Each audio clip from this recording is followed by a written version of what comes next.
buenas noches. Soy Raimundo Tenorio y me da mucho gusto darle la bienvenida a Cuentas Claras y compartirle lo que acontece en el mundo de la economía, las finanzas, las bolsas y los mercados. Para mantener una comunicación cercana a usted, escuchar y leer sus comentarios, le compartimos nuestras redes sociales de la Agencia Mexiquense de Noticias para que nos siga en Facebook y en Twitter, @AMX Noticias y @Raimundo Tenorio.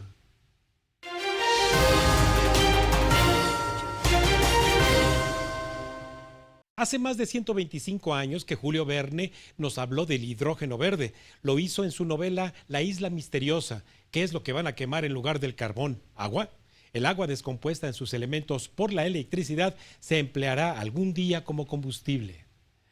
Hoy en día los combustibles fósiles aún forman parte de nuestra vida diaria y del desarrollo industrial. No obstante, alcanzar un futuro sostenible depende de que seamos capaces de afrontar una transición energética, apostando sin reservas por las energías renovables y el hidrógeno como combustible.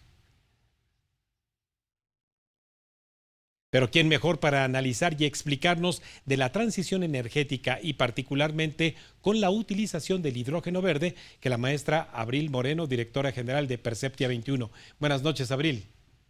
Doctor, ¿cómo está? Muy buenas noches. Me da muchísimo gusto estar en su programa. A mí Encantada. muchísimo más poder conversar contigo y que nos distingas, sobre todo en un tema que no necesariamente es novedoso, porque yo recuerdo que en alguna práctica de química, me parece que en la secundaria, metiendo un electrodo positivo y otro negativo a través de la electrólisis, pues generábamos la separación de moléculas entre hidrógeno y oxígeno, pero eso ya quedó en la prehistoria, esa práctica de química. Ahora ponnos al día.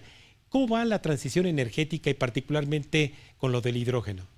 Bueno, sigue siendo, ¿eh? En las escuelas se sigue utilizando esta práctica y a nivel industrial lo que pasa es que no es en un experimento chiquito, sino sería en algo muy grande para poderlo hacer.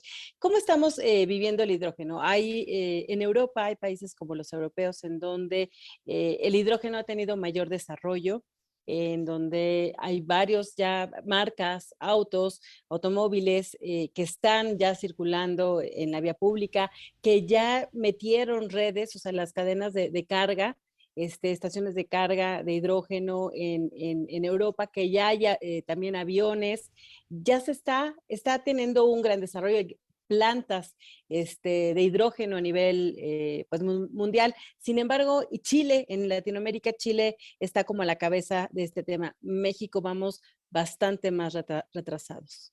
Abril, hasta ahorita la electromovilidad, bueno, lo entendemos en esta transición que hay del el consumo de energías fósiles, como son los derivados del petróleo, ahora con los autos eléctricos, pero el hidrógeno como tal, ¿qué representa en términos de la transición energética? Pues se le conoce como el combustible del futuro. Lo que se está visualizando es que obviamente ahorita los costos del hidrógeno todavía son muy altos, pero lo que se busca es que igual que por ejemplo la energía solar en un poquito más de 10 años, 12, 15 años bajó considerablemente su costo, en donde hoy tenemos plantas, antes al principio eran de 30 megawatts, ahora te las tenemos de 800 megawatts. Lo mismo va a suceder con el hidrógeno. Lo que se está viendo es que sobre todo el hidrógeno verde, porque hay diferentes colores del hidrógeno, está el gris, el azul, Ah, el verde, ¿no? El que más se utiliza hoy es el gris, que es el 80% realmente de lo que se utiliza, está en el gris. ¿De qué está compuesto el gris? De gas natural. Pero hoy tenemos un grave problema, que son los costos del gas natural que se están incrementando en todo el mundo. Y a diferencia, pues está también el hidrógeno verde, que es a través de las energías renovables, que puede ser desde la geoterma, la eólica y la solar.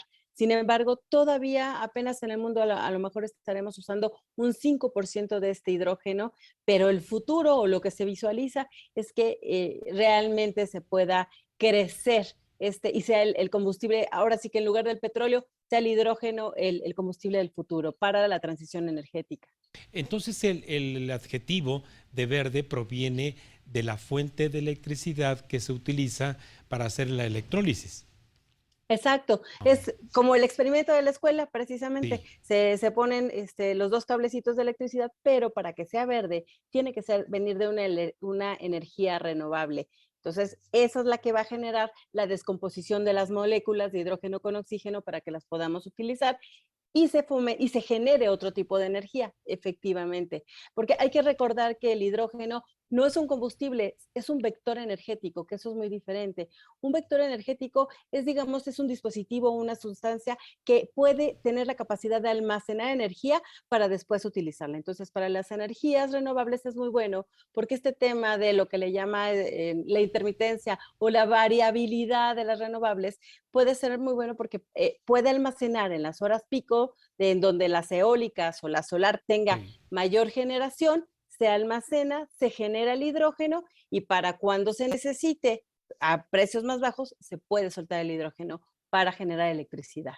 Sí, y yo leía en algunas, obviamente, de tus acertados comentarios en Twitter, de que estamos pensando nosotros en la movilidad, en los automóviles, pero hay otro tipo de transportes que se podrían mover con hidrógeno.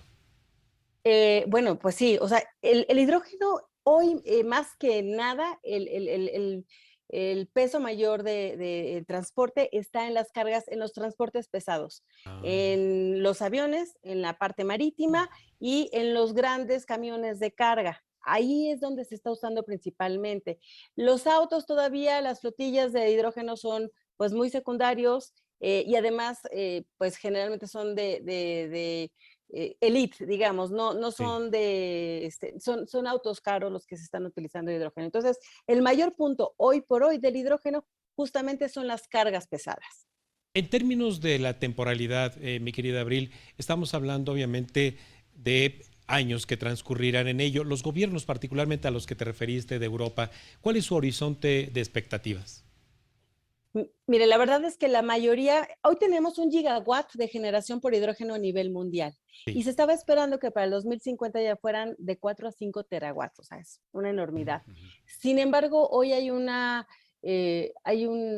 asunto que se generó, que se llama la guerra de Ucrania y Rusia, que esto lo que está afectando justamente es al suministro de combustibles en Europa.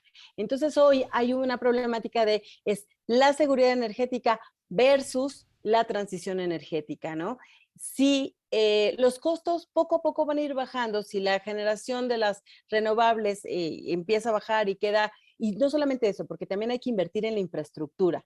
Entonces, eso es lo más caro en este momento, más allá de la generación de electricidad por las eólicas, sino que la infraestructura baje, entonces, pues posiblemente se pueda cumplir este reto de 4 a 5 terawatts para el 2050, pero hoy hay un freno que se está llevando a cabo derivado de seguridad energética versus transición energética, ¿no? Sin duda que los gobiernos deberían estar comprometidos con ello en términos de la innovación y el camino justamente hacia el aprovechamiento de las moléculas de hidrógeno, pero ¿en qué podrían consistir algunos incentivos que los gobiernos podrían empezar a otorgar? Bueno, empezamos con financiamientos, Ajá. créditos de capital, regulación, incentivos, por ejemplo, incentivos tanto para las plantas que producen automóviles eléctricos. Ahorita hay 2 marcas que son internacionales muy importantes que ya lo están haciendo, como incentivos también al comprador para que podamos, o reducción de impuestos, por ejemplo, para que nosotros podamos comprar. También otra es que haya una certidumbre jurídica para que haya una inversión en estas estaciones de hidrógeno, ¿no? En la parte de la electromovilidad. En esta Sí, certidumbre doctor. jurídica, fíjate, debo decirte que me llamó mucho mi atención que la empresa que más sataniza, ya sabes quién, que es Iberdrola, Sí. es la que más está invirtiendo en esta energía del futuro. Así ahorita creo que me parece que la planta que tiene hoy la planta más grande ya de generación de hidrógeno verde en España. Shell también ya está por empezar a construir una. Ellos dicen que también que va a ser la mayor. No recuerdo las capacidades de generación en este momento, pero efectivamente el punto de ellos, y no solamente estas empresas, las empresas transnacionales están volteando a ver y construyendo estas plantas de hidrógeno, sobre todo en Europa, en Estados Unidos, Latinoamérica, como le decía, Japón es muy interesante porque si bien los países asiáticos no tienen la capacidad de generación, porque nosotros, por ejemplo, somos el 4.º país rankeado a nivel mundial de capacidad solar. Seríamos un fenómeno en energía, en hidrógeno verde, ¿no? Pero bueno, pero bueno, nos quedamos así, doctor, con las políticas públicas. pero Japón, China están apostando. China ya tiene su ruta a seguir para su estrategia para poder generar hidrógeno. Y Japón, por ejemplo, se está visualizando como una economía de hidrógeno. Entonces, están focalizándose, por eso es el combustible del futuro, que quizás en una década los precios van a estar bastante más bajos, va a haber mayor infraestructura y pues va a ser otra cosa, ¿no? Lo que Caray, vamos a pues ver. de verdad que con esa empatía y sencillez con que lo explicas, nos haces ver con mucho optimismo hacia el futuro, mi querida Abril, lo cual te agradecemos infinitamente porque es una materia bastante complicada todavía para el presente en el cual todavía prevalecen las energías fósiles. Así es, doctor, pero bueno, la verdad es que este es un tema muy interesante. El PRODECEN y CENER aquí en México, pues ya hablan de algo de hidrógeno, no tenemos regulación, no tenemos una estrategia de hidrógeno y tenemos una política pública que, como usted sabe, pues no está a favor de las renovables, ¿no? Entonces, pues ojalá tuvieran esta visión de alcance, por lo menos para almacenamiento, ¿no? Sí, Ya no digamos para generación, para que haya un almacenamiento, tengamos esto nos provee una seguridad energética. ya lo creo que Entonces, sí. bueno, pues esperemos que así sea. Ya lo creo que sí, Abril. Te agradezco muchísimo el que hayas aceptado esta entrevista, sobre todo en un tema que estoy seguro que vamos a continuar hablando de él por mucho tiempo, Abril.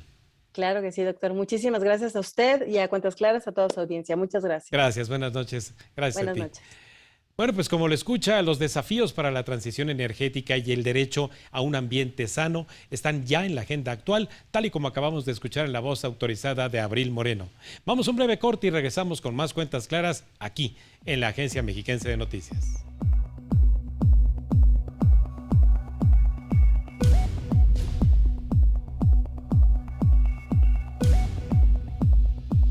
Estás viendo Cuentas Claras con